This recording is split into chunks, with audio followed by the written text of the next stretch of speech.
O Desejado de Todas as Nações, capítulo 80, parte 1.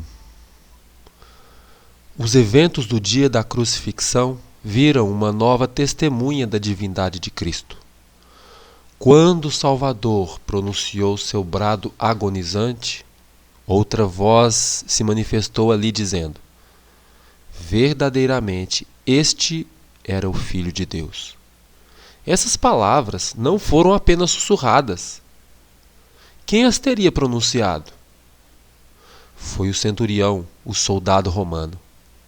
A paciência divina do Salvador, sua morte súbita e o grito de vitória em seus lábios haviam impressionado aquele pagão. No corpo alquebrado, pendurado na cruz, o centurião reconheceu o Filho de Deus. No mesmo dia da morte do Redentor, 3 homens declararam sua fé: o comandante da guarda romana, o que carregou a cruz de Jesus e o que morreu ao seu lado. Ao se aproximar a noite, um estranho silêncio pairou sobre o Calvário. Muitos haviam comparecido à crucifixão por curiosidade, não por ódio a Cristo. Mesmo assim, olhavam para Cristo como se ele fosse um criminoso. Com toda aquela comoção, eles tinham se unido à multidão na zombaria e insultos contra ele. Quando a terra ficou envolta em trevas, eles se sentiram culpados de um grande erro. E quando a escuridão se dissipou, foram para casa em solene silêncio, convencidos de que as acusações dos sacerdotes eram falsas e que Jesus não era um impostor.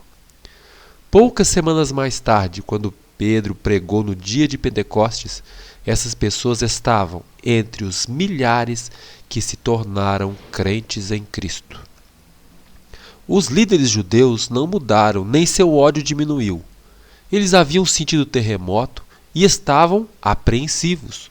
Agora, temiam o Cristo morto mais do que haviam temido o Cristo vivo. Temiam também qualquer atenção adicional aos eventos ligados à sua crucifixão. Por isso, de nenhuma maneira permitiriam que o corpo de Cristo permanecesse na cruz durante o sábado.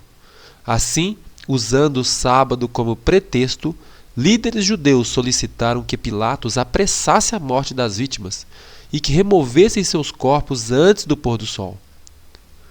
Os sacerdotes e líderes religiosos ficaram admirados ao verem que Cristo estava morto. Era algo inusitado alguém morrer em 6 horas de crucifixão.